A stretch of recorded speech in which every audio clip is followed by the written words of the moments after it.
Hello everyone, how are you all? Welcome to the Daily News Protocol contributed by Vishnu IAS Academy.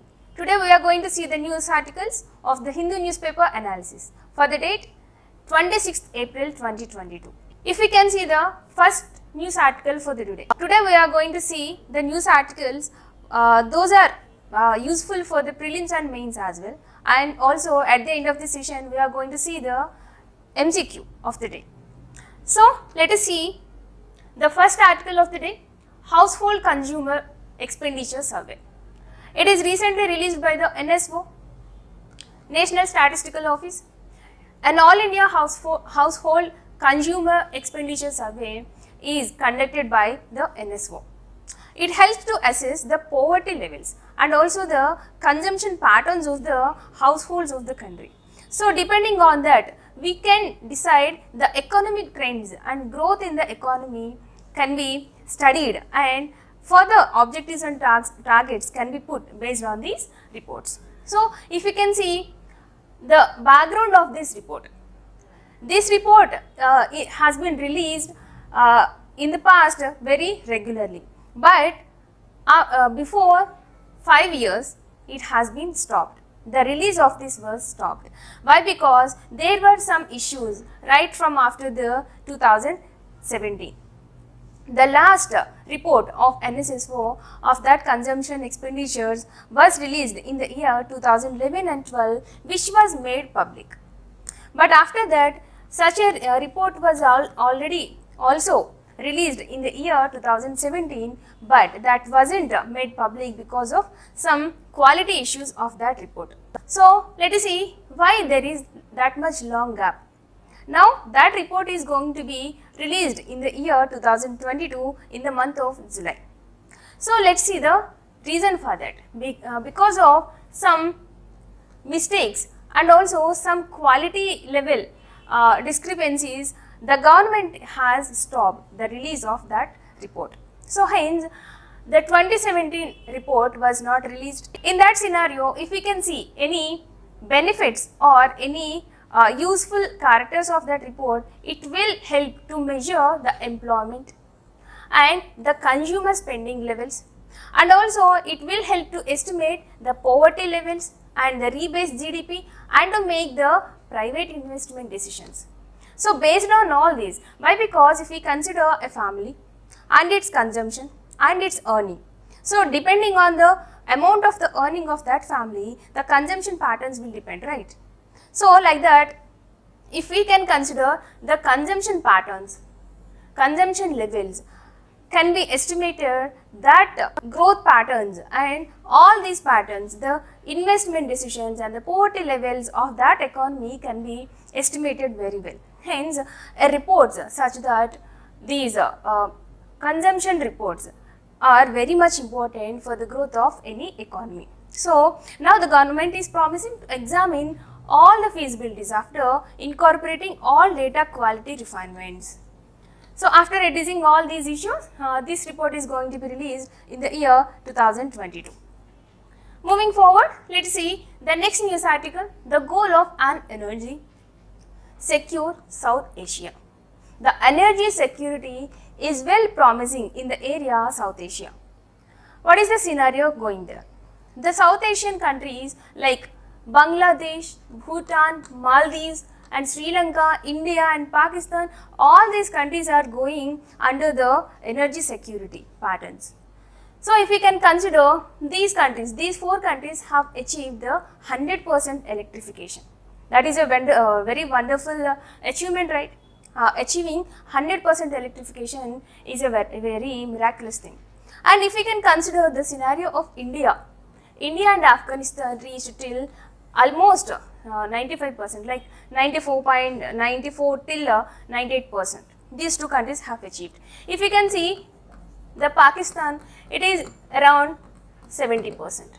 Why? Because why that much huge differences are there in the energy security patterns. If we can consider all these countries of South Asia has focused on different types of energy sources of their geographical differences. Why? Because all these South Asian countries are placed with the so many geographical differences. So that's why based on their resources of that country, India is dependent more on the coal. Nepal is dependent on the hydropowers, like it depends nearly 100% on the hydropower, and also Bangladesh on natural gas and Sri Lanka on oil imports. Recently, if we have seen the news on the Sri Lankan crisis, this is also the main biggest reason for its crisis, depending more on the oil imports. Okay, so if we can consider the those countries, those South Asian countries which have achieved the success, those are nothing but the Bangladesh, Bhutan, Maldives and so on and so forth. So in that scenario, if we can see the details of data of this sector, the Bangladesh has significantly noticed the 5 times higher power production than that of the year 2009. So that is the very biggest achievement of that nation. And also India is trying to make some transition to renewable energy. We are seeing this objective of India from so many years, like from more than 5 years, so that there is a target to achieve this renewable energy targets till 40% of total consumption. The total consumption should contribute 40% of renewable energy. So that is one of the target and objective of India. And also one more objective of South Asian countries are to supply reliable and quality electricity in efficient manners, and also to satisfy all the energy needs of those countries. And also issues like generation, transmission, distribution, all these key terms are very important. If you quote these terms in your mains answers, you should use terms like this and figures like this while writing answers, so that you can fetch very nice marks if you can quote all these. Okay, so environmental issues and the energy conservation, the human resource trainings, all these issues can be addressed very well if any nation focus on such a green energy patterns. And also the power, if we can see the importance of power and electricity, why we are that much focusing on only on that sector? Why? Because the power, the electricity will increase the investment patterns, and also it will energize and civilize most of the all over the population of the country, and the poverty levels will be addressed, and the economic business will occur at a faster pace, and also economic activity will increase. Why? Because of the increase of the electricity of a nation, it won't be dependent on any external investments like FDI. Right? Why? Because if we consider any industry, if that country indigenously or autonomously can produce the energy or electricity or power of that nation, power needs of that nation, that will not be dependent on any external energy needs. So that's why the economic activity will increase drastically if there is more electricity in a country. And also it can spread across industries and households and agriculture. In recent days, agriculture is being mechanized, and also it needs electricity, continuous circulation of electricity and power. So that's why agriculture can also be conducted with uninterrupted manners of supply of energy, and also improves the infrastructure. So that's why power and electricity is that much important. And also if we can focus on that electricity to produce it in the green patterns, environmental friendly patterns, it will be much more beneficial. And also if we see any goals to be achieved under this sector, we have so many targets put for ourselves. If we can see those, there is SDG 7, Sustainable Development Goal 7. It ensures to access to affordable, reliable and sustainable and modern energy of all. So it focuses on the modern energies. So that's why if we can focus on the electricity and power, we can achieve the SDG 7.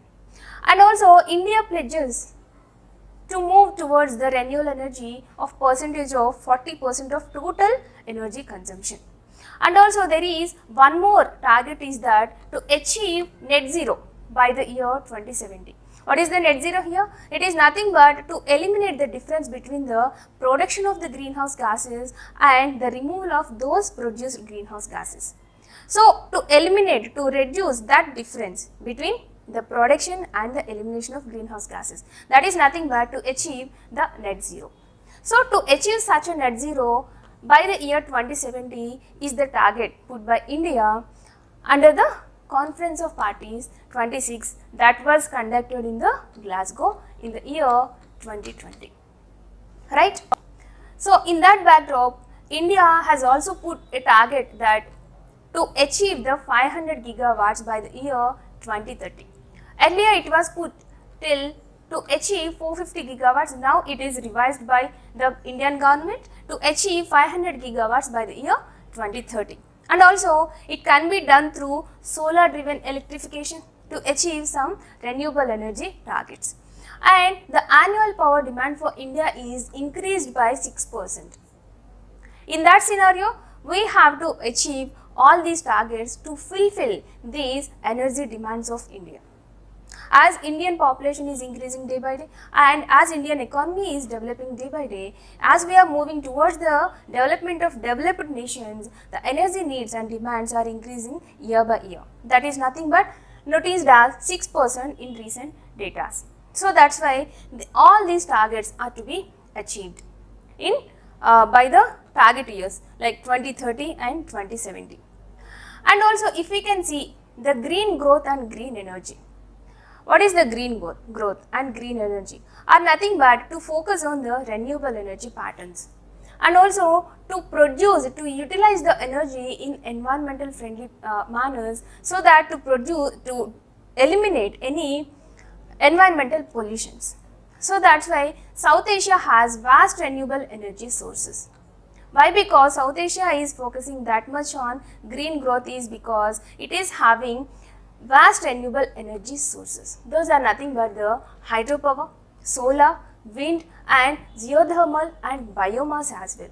All these renewable energy are very plenty in the areas of these South Asian countries. And also there is a CDM mechanism, clean development mechanism that focuses on poverty reduction, energy efficiency and improved quality of life. There is such a mechanism called CDM.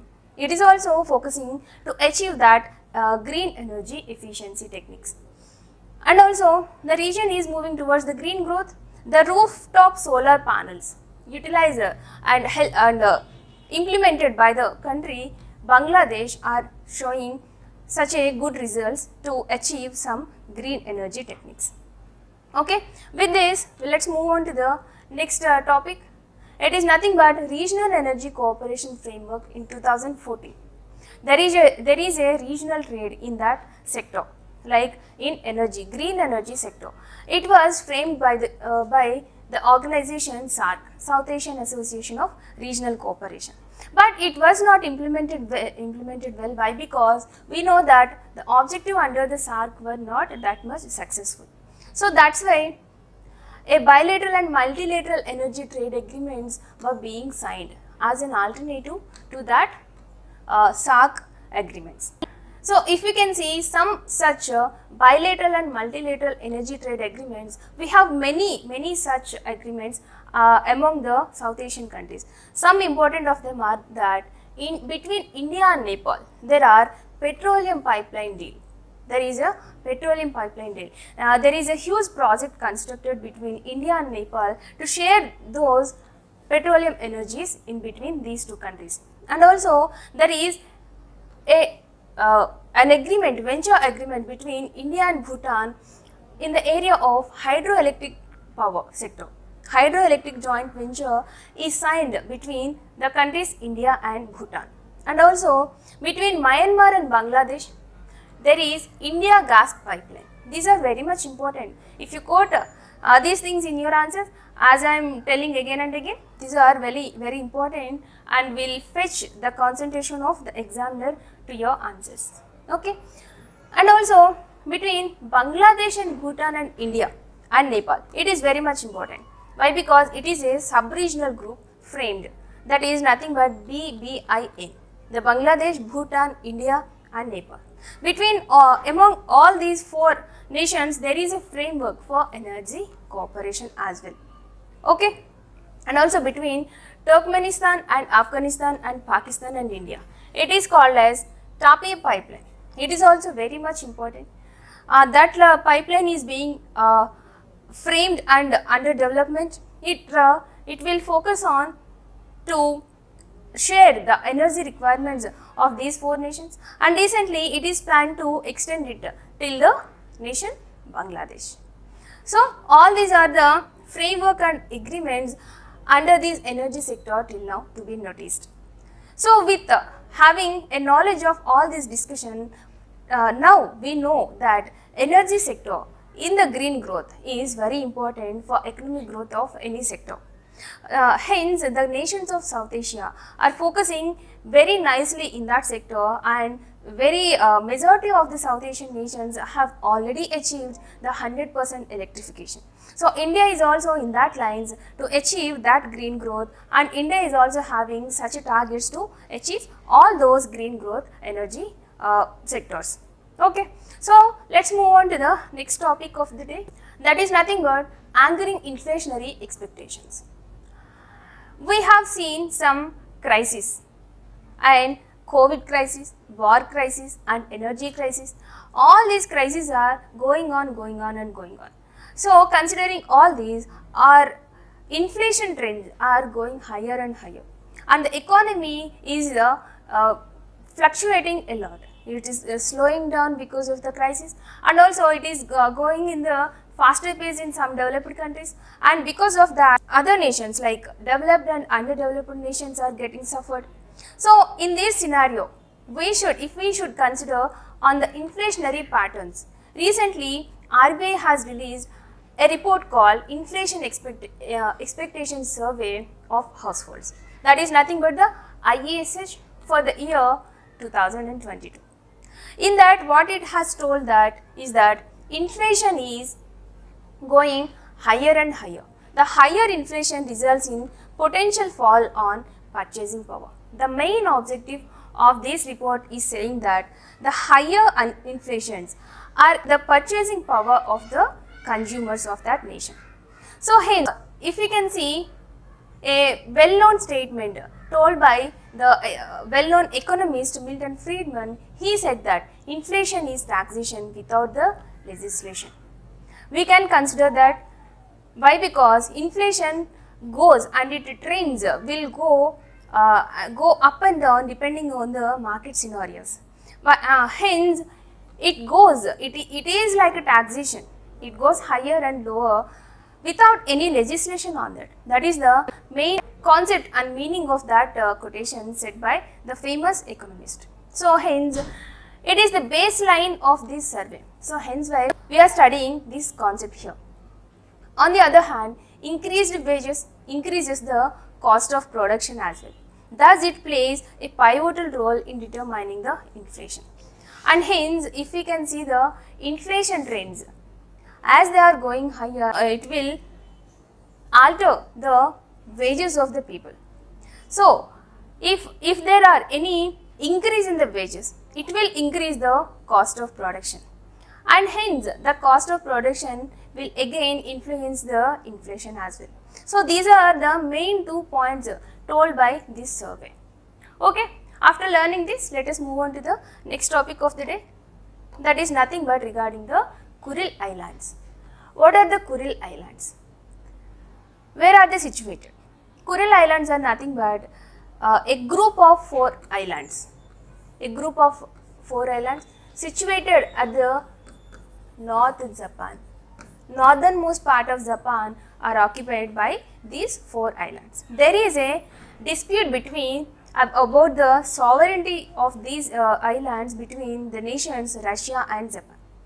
As we are seeing the war between Russia and Ukraine, Japan is recently claiming that and taking the allegations to the public, saying that Russia is occupying these Kuril Islands illegally.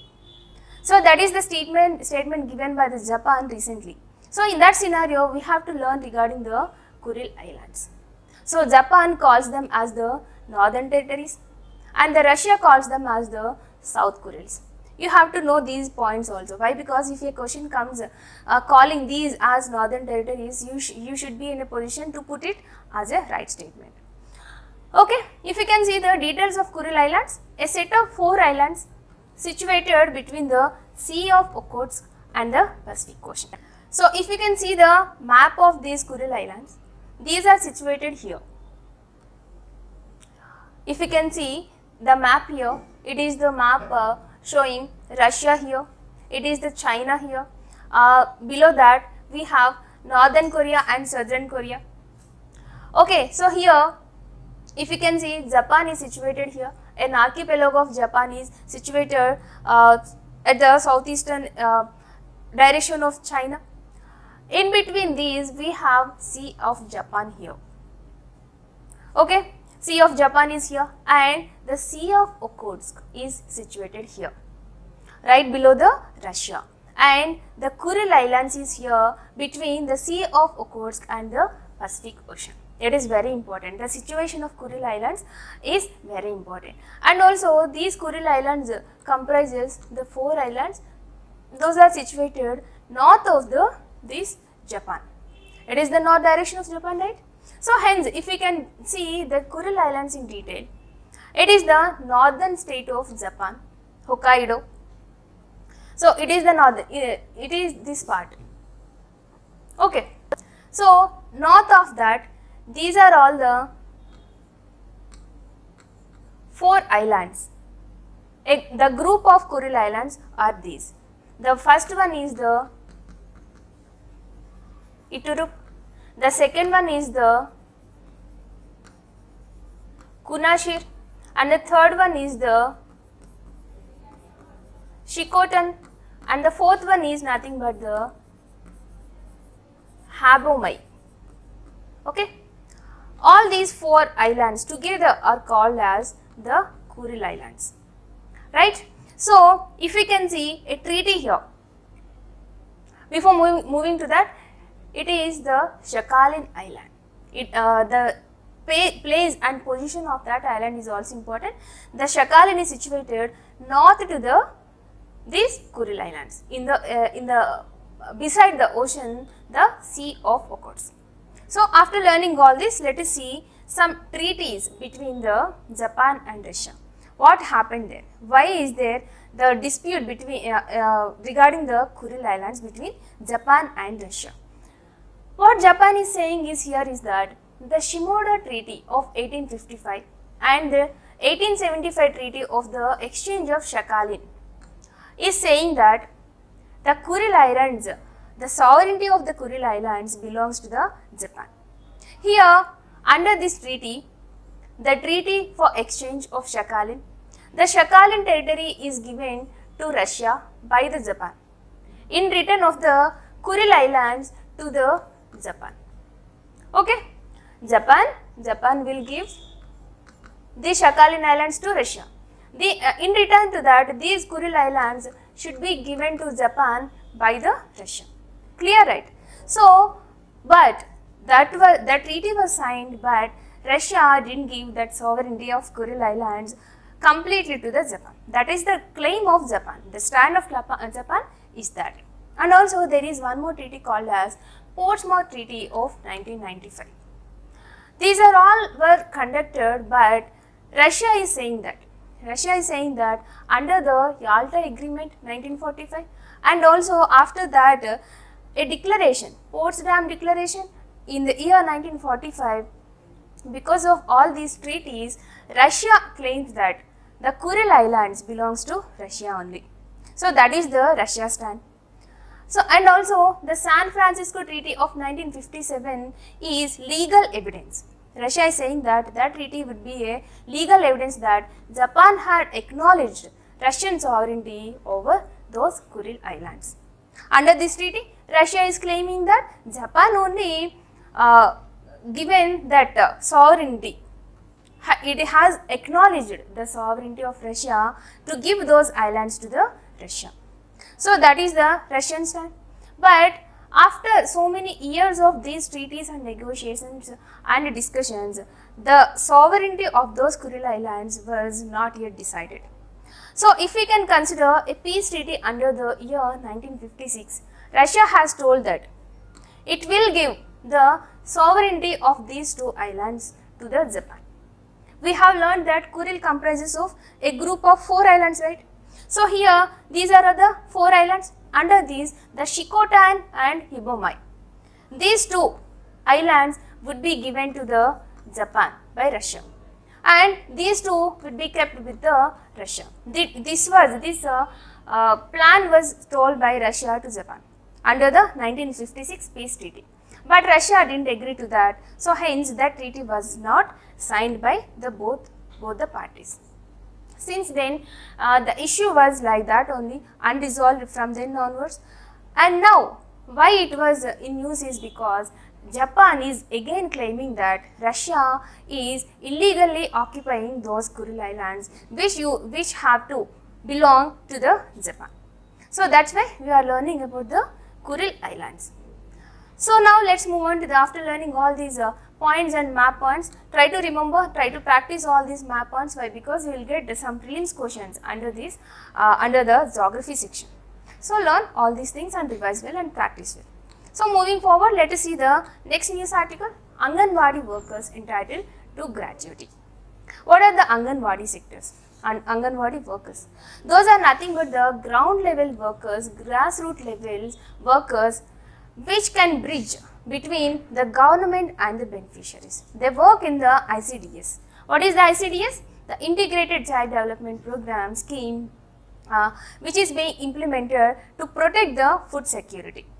So that's why under this scheme, these Anganwadi workers tremendously work, and they are giving their entire energy to the work and employment. So that's why those Anganwadi workers should be noticed and they should be entitled the gratuity under the Payment of Gratuity Act 1972 that was recently announced by the central government. So in that scenario, if we can see, they work under the National Food Security Act and also the ICDC. Okay, these are all the things to be noticed. Here the Supreme Court gives a call to give that gratuity status to the Anganwadi workers. So in that lines, the central government will also work and will provide that gratuity status to Anganwadi workers. And also if we can see next news article, that is nothing but the prelims facts of the day. That is nothing but a report given by SIPRI based to tell the world military spending.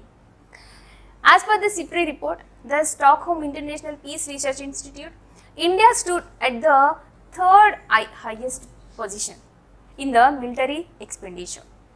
So that is the news, a new news regarding the India's military expenditure. So under the report, if we can see the topmost 5 nations, those are nothing but the US, China, India, UK and Russia. So hence here we can notice that India has surpassed the UK and Russia in military expenditures. And above that, China is in the 2nd position and US is in the 1st position. So it is a very nice and great achievement of India to spend that much on the military expenditures. Okay. So moving forward, let us see in today's newspaper we have a very nice mains one-liners to be learned. They can be used in your mains answers very well. Let us learn those. It is one of that news is regarding the labor participation.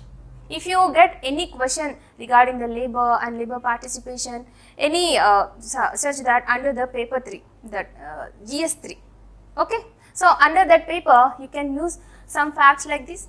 Under the labor participation dips to 40% from the 46% in last 6 years. That is the report, that is the main line given by this body.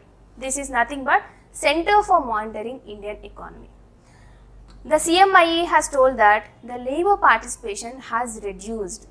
That was reduced to 40% from the 46%. If that reduction was done in the span of 6 years. Okay, and also only 40% of Indians of legal working age were employed. That is also very much important. Because of that only we are seeing a huge amount of unemployment in our nation today. So that is the scenario. Only 40% of Indians of legal working age are being employed. And also according to data from this body, labor force participation, the labor force participation for women, specifically if we can see the women employment, that was dropped to 9.2% from the earlier previous percentage 15%. So in that scenario we are learning here that the women participation in the labor force is also being reduced. Okay, these are all the facts or we can call it as one-liners to use them in your mains answers. And also moving forward, if we can see the next one-liner regarding the patents. The entities in India had filed nearly 1.3 lakh tech patents in the country and more than 9,500 patents in US. There are two such scenarios. If we can consider in India, the patents noticed were this much, that is 1.38 lakh, and the patents of Indians that were noticed filed in the nation US, those are nothing but 9,500 from the year 2015 to 2021. This report was given by the NASSCOM. NASSCOM is National Association of Software and Service Companies. NASSCOM is nothing but a non-governmental trade association. It is a trade association. It has given these details. Okay, these are very nice one-liners to be remembered for your preparation. Moving forward, let us see our question of the day. It is based on our discussion of today's class. So, try to listen the class carefully and try to answer this question. We will see the answer of this question in tomorrow's session. With this interesting discussion of today's news, we are moving forward and ending the session here. Let us meet in another interesting session in tomorrow's day. Thank you.